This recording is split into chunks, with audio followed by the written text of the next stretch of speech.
Europe. Europe 1.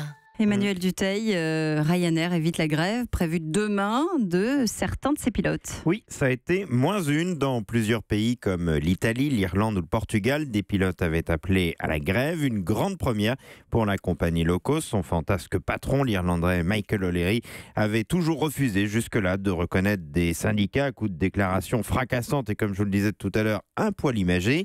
Mais face à cette menace, juste avant les fêtes de Noël, il a préféré mettre genou à terre.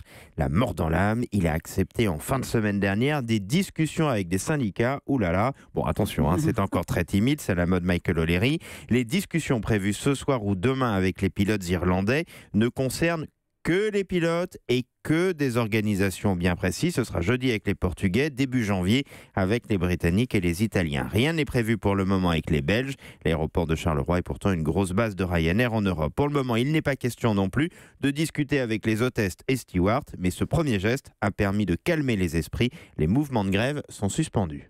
Que demandent les pilotes ? Eh bien, les pilotes réclament tout simplement de meilleures conditions de travail et de rémunération. Et puis surtout, ils demandent à être recrutés avec des contrats relevant du droit du pays où ils sont basés, ce qui est loin d'être le cas. Ils ont des statuts, un style auto-entrepreneur. C'est vraiment ce dernier point qui crée le plus de contestations chez les pilotes de Ryanair. La compagnie est confrontée depuis des mois à des turbulences sans précédent. En raison d'un manque de pilotes, elle a dû annuler, vous en souvenez peut-être, ces dernières semaines, des centaines de vols.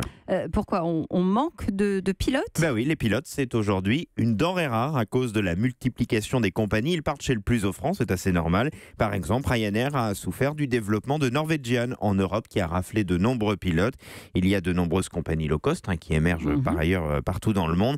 Et le modèle où le personnel est vraiment moins bien traité, quand c'est pour ne pas dire maltraité comme chez Ryanair, ne peut plus fonctionner.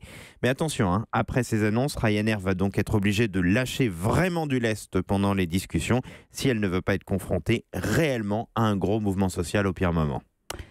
C'est la seule low cost à avoir ce type de problème C'est en tout cas celle qui a poussé sociaux, le modèle le plus loin possible. C'est vrai qu'ils ont serré tellement les coups au démarrage et c'était leur modèle et du coup ils ont utilisé ce genre de dispositif et ils ont un patron qui a sûrement eu une vision stratégique extrêmement intéressante mais qui a un tout petit peu oublié la gestion du personnel, les ressources humaines et de temps en temps, parce que c'est très marrant quand on regarde sur les réseaux sociaux, la gestion du client aussi. Et oui.